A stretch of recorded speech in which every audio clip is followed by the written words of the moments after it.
మహిళలు అన్ని రంగాల్లో ముందున్నారు అవును. ఇప్పుడు వరకి. అవును. అండ్ ఆఫ్ కోర్స్ ఇంకా ముందు కూడా ఇంకా కొత్త కొత్త రంగాల్లో కూడా అవును. రాణించబోతున్నారని తెలుసు.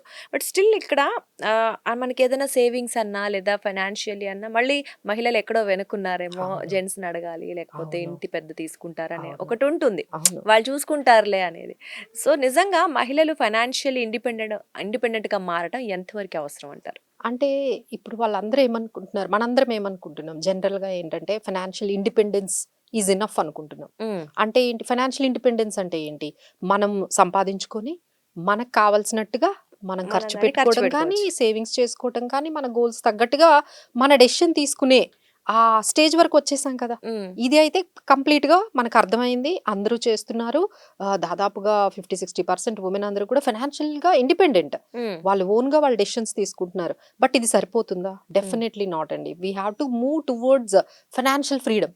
హుహు. హ్మ్. ఫైనాన్షియల్ ఫ్రీడమ్ వైపు వెళ్ళలేకపోతున్నాం. What is financial freedom? ఫై difference between independence aha! And freedom. Financial independence వచ్చేసింది మనకు గాని, ఆ ఆ! ఫైనాన్షియల్ ఫ్రీడమ్ రాలేదు. ఆహా! ఆ ఫైనాన్షియల్ ఫ్రీడమ్ అంటే ఏంటంటే, ఈ ఇన్‌కమ్ మీరేదైతే సంపాదిస్తున్నారో, ఇప్పుడు మీరు జాబ్ చేస్తున్నారు, సంపాదిస్తున్నారు, బిజినెస్ చేస్తున్నారు, సంపాదిస్తున్నారు. ఈజ్ ఇట్ కంటిన్యూ ప్రాసెస్ అండి? ఎప్పటికప్పుడు ఆగిపోతుంది కదా! రైట్. ఏదో ఒక టైంలో. హ్మ్. మన ఎస్పెషల్లీ వుమెన్ గురించి మాట్లాడితే ఈ టెండెన్సీ ఎక్కువ. హ్మ్. ఎందుకంటే మనకి కెరియర్ బ్రేక్స్ ఒస్తాయి. హ్మ్. ఇప్పుడు మ్యారేజెస్, ఫ్యామిలీ ఫ్యామిలీ బాధ్యతలుంటాయి. రెస్పాన్సిబిలిటీస్ లేదు. మీరు మదర్‌హుడ్ ఆప్షన్ తీసుకున్నారంటే కొంత కెరియర్ బ్రేక్ హ్మ్. తీసుకుంటారు. కొంచెం తగ్గుతారు. కొంచెం కాంప్రమైజ్ అవుతారు. అప్స్ అండ్ డౌన్స్ ఉంటాయి. మీరు బిజినెస్‌లో చూసుకున్న అప్స్ అండ్ డౌన్స్ ఉంటాయి. మీరు జాబ్ చేస్తూ ఉన్న కొన్ని బ్రేక్స్ అనేవి వస్తాయి. ఆ తర్వాత అన్‌సర్టెనిటీస్ కూడా ఎక్కువుంటాయండి. ఇప్పుడు ఈ హ్మ్. రోజుల్లో వుమెన్‌కైతే చాలా అన్‌సర్టెనిటీస్ ఉన్నాయి. Hmm. Either it is a single పేరెంట్‌లని ఎంతమంది చూస్తున్నాం? డెఫినెట్‌లీ. అవును. There hmm. Are single parents. They don't even think of it. Hmm. వాళ్ళకలా అవుతుందని కూడా తెలీదు. ఎక్స్‌పెక్ట్ చేయలేరు. ఎక్స్‌పెక్ట్ చేయలేదు. వాళ్ళ హ్మ్. లైఫ్‌ని అలా స్టార్ట్ చేశారు. But they don't know what will happen after 10 years. హ్మ్. ఎంత అన్‌సర్టెనిటీ అండి లైఫ్ ఈ రోజుల్లో. సింగిల్ పేరెంట్స్ ఉంటున్నారు. కొంతమందయితే అసలు మ్యారేజే వద్దనుకున్న వాళ్ళున్నారు. కొంతమందయితే డైవోర్సీ ఉన్నారు. ఇలా డిఫరెంట్ డైమెన్షన్స్‌లో మనకి చాలా అన్‌సర్టెనిటీస్ పెరిగాయండి. హ్మ్. కంపేర్ టు లాస్ట్ అప్పుడంతా చాలా స్టేబుల్‌గా ఉండేది. హ్మ్. ఇప్పుడంత స్టేబుల్‌గా లేదు. సో, నౌ హెల్త్ ఇష్యూస్ వస్తూ ఉంటాయి. రైట్. కంపారిటివ్ మెన్ కన్నా మనకి వచ్చే కాంప్లికేషన్స్ చాలా హై ఉంటాయి హ్మ్. వుమెన్‌కి. ఎందుకంటే మనం physically we bound to be very physically hmm. కొన్ని కాంప్లికేషన్స్ మనకెక్కువుంటాయి. హ్మ్. సో, ఇవన్నీ అన్‌సర్టెనిటీసు మనకి ఉన్నప్పుడు మనము ఈ ఓన్లీ ఇండిపెండెన్స్ వస్తే సరిపోతుందా? హ్మ్. మరి ఆ ఇన్‌కమ్ ఆగిపోతే మీరెలా సర్వైవ్ అవుతారు? ఓకే. Planning important. అంతే గదా! హ్మ్. సో, ఈ ఇన్‌కమ్ అనేది ఎప్పుడో ఒకప్పుడు ఆగిపోతుంది. So, you definitely. Might stop at 40 కొంతమంది 50 దగ్గర ఆపేస్తారు. కొంతమంది ఇంకా 30స్‌లోనే ఆపేసిన వాళ్ళుంటారు. కెరియర్ ఆపేసిన వాళ్ళుంటారు. మరి ఇది ఎప్పుడైనా జరగొచ్చు మన లైఫ్‌లో. హ్మ్. మరి అప్పుడెలా సర్వైవ్ అవుతాం? మళ్ళీ అగైన్ బ్యాక్ టు డిపెండెన్సీ? అంటే డెఫినెట్‌లీ. ఇండిపెండెన్స్ నుంచి మళ్ళీ ఎక్కడికొచ్చేసాం? మళ్ళీ డిపెండెన్సీకొచ్చేసాం. డిపెండెన్సీకొచ్చేసాం. అంటే హ్మ్. మనం ఎప్పుడైతే ఫైనాన్షియల్ ఇండిపెండెన్స్ దగ్గరే ఆగిపోతే, ఫైనాన్షియల్ ఫ్రీడమ్ అచీవ్ చేయకపోతే, మనం ఏదో ఒక స్టేజ్‌లో మళ్ళీ బ్యాక్ టు డిపెండెన్సీ. ఐదర్ మీ పిల్లల మీద డిపెండ్ అయ్యి ఉండొచ్చు, లేకపోతే మీ హస్బెండ్ మీద, లేకపోతే మీ పేరెంట్స్ మీద హ్మ్. డిపెండ్ అయ్యే మళ్ళీ బ్యాక్ ఆ స్టేజ్‌కి వచ్చేస్తాం. వచ్చేస్తాం. హ్మ్. సో, మరి ఫైనాన్షియల్ ఫ్రీడమ్‌ని ఎంతమంది సీరియస్‌గా తీసుకుంటున్నారు? హ్మ్. అని మనం కొన్ని స్టాటిస్టిక్స్ చూస్తూ ఉంటే లైక్ ఇప్పటికి కూడా అండి బ్యాంక్ అకౌంట్స్ 50% వుమెన్‌కే ఉంటాయి. హుహు. హ్మ్. అలానే మ్యూచువల్ ఫండ్స్, స్టాక్ మార్కెట్‌లు, డీమ్యాట్ అకౌంట్‌లు మనం ఇన్ని మాట్లాడుకున్నా 20% వుమెనే ఉన్నారు. ఉంటారు. ఆ! 20% రైట్. వుమెన్‌లోనే మనకి డీమ్యాట్ అకౌంట్స్ ఉన్నాయి. హ్మ్. అలానే మనము చూసుకున్నట్లయితే మిగతా ఇన్వెస్ట్‌మెంట్స్‌లో కూడా వుమెన్ తీసుకునే అంటే హెల్త్ ఇన్స్యూరెన్స్ ఎస్పెషల్లీ హ్మ్. ఎంతమందికి ఉంటుందండి? 30% వుమెన్‌కే ఉంటుంది. హ్మ్. మరి మిగతా వాళ్ళందరికీ? లేదు కదా! So, there are so many gaps which we need to fill up. Right. ఇది అచీవ్ చేయాలి అంటే, ఈ గ్యాప్స్ అన్నిటిని మనం ఫిల్ చేసుకుంటూ వెళ్ళాలి. సో, దానికి అసలు ముందు మనకు ఆ అర్జెన్సీ ఫీల్ అవ్వాలి. హ్మ్. ఏదైనా యాక్షన్ తీసుకోవాలి. నేను ఫైనాన్షియల్ ఫ్రీడమ్ అవ్వాలి అంటే, అసలు మనం కొన్ని విషయాలు చెప్పాలి. హ్మ్. అసలు వుమెన్ గాని ఫైనాన్షియల్‌గా అంటే, ఈ ఫైనాన్షియల్ లిటరసీ గాని, ఈ పర్సనల్ ఫైనాన్సెస్ గాని నేర్చుకుందనుకోండి, నెక్స్ట్ జనరేషన్ ఎంత స్మార్ట్‌గుంటారు? రైట్. ఓకే. ఆలోచించండి. మీ హ్మ్. పిల్లలు మిమ్మల్ని చూసి నేర్చుకుంటారు కదా! హ్మ్.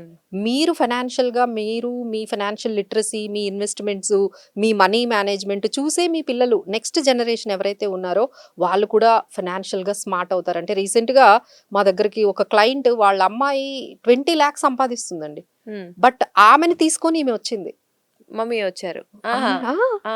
మా దగ్గరికి. హ్మ్. అంటే ఆమె బిజీగా అంటే దీని ఇంపార్టెన్స్ ఆమెకు అర్థమైంది. హ్మ్. హ్మ్. ఆమెకు అర్థమయ్యి లేదు లేదు నేను చేసిన మిస్టేక్స్ మా అమ్మాయి చేయకూడదు చేయకూడదు. అని చెప్పి ఆమె ఫైనాన్షియల్ కన్సల్టేషన్ కోసం మా దగ్గరికి అడ్వైజరీ కోసం తీసుకొచ్చారు. హ్మ్. అంటే చూడండి అంటే తను ఫైనాన్షియల్‌గా అంత లిటరసీ తనకి కొంచెం పొందలేదు ఇంపార్టెన్స్ కాబట్టి వాళ్ళ పిల్లల్ని కూడా తను అలా నడిపించగలదు. రైట్. సో, మన వరకే కాదండి. నెక్స్ట్ జనరేషన్‌ని కూడా మనం ఫైనాన్షియల్‌గా స్మార్ట్ చేయాలంటే మనం స్మార్ట్‌గా ఉండాలి. So, this is another reason. Uncertainties అనేవి చెప్పాము. Hmm. That is another reason. ఎప్పుడైనా మనకేదైనా ఇష్యూస్ వచ్చినప్పుడు, మన రైట్. కెరియర్ ఆగిపోయినప్పుడు, మన ఇన్‌కమ్ ఆగిపోయినప్పుడు, అదే మనకేమైనా ఇన్వెస్ట్‌మెంట్స్ ఉన్నాయనుకోండి. So, we can lean on that. ఒక రైట్. కంటింజెన్సీ ఈ రోజుల్లో జాబ్స్ చూస్తున్నాం కదండీ! హ్మ్. వెరీ ఎప్పుడుంటాయో అన్‌సర్టెన్ రైట్. ఎంత కెరియర్ బ్రేక్సే కాదండి. జాబ్‌కి బ్రేక్ వస్తుందిగా. హ్మ్. ఒక 3, 4 మంత్స్ మీరు సర్వైవ్ అవ్వగలరా? డెఫినైట్‌లీ. Of course. అప్పుడు మనం ఏం చేస్తాము? Will depend on the loans, credit cards. Right. అప్పుడేమవుతుంది? మనం నెమ్మదిగా డెట్ ట్రాప్‌లోకెళ్ళిపోతాం. హ్మ్. అంటే ఒక్కటి మనం కరెక్ట్‌గా యాక్షన్ తీసుకోకపోవడం వల్ల ఇవన్నీ కామనే కదండీ ఎవరికైనా. హ్మ్. ఈ అన్‌సర్టెనిటీస్ రాకుండా ఉంటాయా? హెల్త్ డెఫినెట్‌లీ ఇష్యూస్ వస్తాయి. గానీ, బ జ కెరియర్ బ్రేక్స్ గానీ, లేకపోతే జాబ్స్ కొంచెం గ్యాప్ గానీ అందరికీ వస్తాయండి. దీస్ ఆర్ హ్మ్. All so common. మనకి రావు అని ఎందుకు అనుకుంటాము? రైట్. సో, ఇలా వస్తాయి అని మీరెప్పుడైతే మైండ్‌లో పెట్టుకుంటారో మీరు డెఫినిట్‌గా యాక్షన్ తీసుకుంటారు. హుహు. యాక్షన్ తీసుకొని then you will think of అవును కదా! మనకి ఆ టైం కానీ వచ్చినప్పుడు మనం చేసే పనులేంటండి? లోన్‌లు. లోన్ తీసుకుంటాం. లోన్‌లు తీసుకుంటాము. Highest interest rates. Credit cards అయితే 36% ఉంటాయి. పర్సనల్ లోన్స్ అయితే ఇంకా ఎక్కువ పర్సెంటేజ్ ఉంటాయి. ఇంకా బయట తీసుకున్నామనుకోండి ఇంకా ఇంకా ఎక్కువ. 24% ఉంటాయి. సో, ఎవరికి ఏది అవైలబుల్‌గా ఉంటే అది తీసేసుకుంటూ ఉంటారు లోన్స్. హ్మ్. మరి ముందు సర్వైవ్ అవ్వాలి కదా! ఎందుకంటే బ్యాకప్ మనం పెట్టుకోలేదు. పెట్టుకోలేదు. We haven't planned for any uncertainties. We right. Haven't planned for definitely. Contingency. మనమేమి ఇన్వెస్ట్‌మెంట్స్ ఇలాంటివేవి చేయలేదు. హ్మ్. సో, సో ఇలాంటివన్నీ మనకి జరుగుతాయి కాబట్టి definitely every women has to make some plan towards future uncertainties కానీ, హ్మ్. ఫ్యూచర్ ఇంకొకటేంటంటే women tend to live longer. Hmm. తను మెన్ కన్నా ఒక 10 ఇయర్స్ ఎక్కువగా అంటే ఏదో ఒక స్టేజ్‌లో అండి నేను గమనిస్తున్నాను. తను ఓన్‌గా ఫైనాన్సెస్ మేనేజ్ చేసుకునే రోజొస్తది. అవసరం వస్తది ఫస్ట్. హ్మ్. అవసరమొస్తది. హ్మ్. ఏదో ఒకటి హ్మ్. మీరేదో ఒక స్టేజ్‌లో అది కొంతమంది 30స్‌లో రావచ్చు, 40స్, 50స్, 60స్, 70స్‌లో అయినా ఆ స్టేజ్‌లో మీరుంటారు. హ్మ్. అంటే మీరే మీ ఓన్‌గా మీ ఫైనాన్సెస్‌ని మేనేజ్ చేసుకునే రోజొస్తది. అప్పుడెక్కడ నేర్చుకుంటారు? డెఫినెట్‌లీ అది డైలమాలో పడిపోతారప్పుడు. డైలమాలో పడిపోయి, అసలు కంగారు పడిపోయి, హ్మ్. అన్నీ కూడా రాంగ్ డెసిషన్స్ అంటే ఇంకొకరి మీద మళ్ళీ డిపెండెన్సే కదా! మళ్ళీ డిపెండెన్సీ. Of course. ఎగైన్ మళ్ళీ మీరేం చేస్తారు? దానికోసం మళ్ళీ మీకు తెలిసిన వాళ్ళతో మాట్లాడుకొని, లేకపోతే ఇంకెవరో చెప్పినవో వినేసి, మళ్ళీ రాంగ్ డెసిషన్స్ తీసేసుకొని, ఎందుకంటే మీకు తెలియదు. హ్మ్. అప్పటికప్పుడు నేర్చుకోలేరు.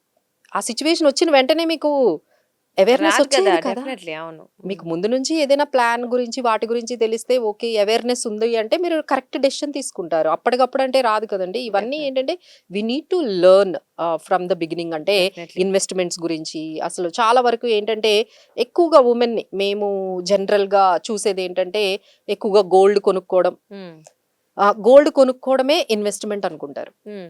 మేము గోల్డ్ కొనేసుకుంటున్నాము. అదే ఇన్వెస్ట్‌మెంట్ అనుకుంటారు. సో, హ్మ్. That is not true. కొంతమంది వుమెన్ ఏంటంటే చిట్స్ వేస్తూ ఉంటారు. ఓకే. అవును. చిట్స్ వేస్తూ హ్మ్. ఉంటారు. లేకపోతే కిట్టీస్ జరుగుతూ ఉంటాయి. హ్మ్. హ్మ్. సో, అది ఎవ్రీ మంత్ 5,000 గాని, 10,000 గాని ఇన్వెస్ట్ చేస్తూ ఉంటారు. అదే ఇన్వెస్ట్‌మెంట్ అనుకుంటారు. హ్మ్. ఇక్కడితో ఆగిపోతున్నారు. అంటే హ్మ్. ఒక గోల్డ్ ప్లాన్ దగ్గర ఆగిపోతున్నారు. ఒక స్కీమ్ దగ్గర ఆగిపోతున్నారు. ఒక ఈ చిట్ దగ్గర ఆగిపోతున్నారు.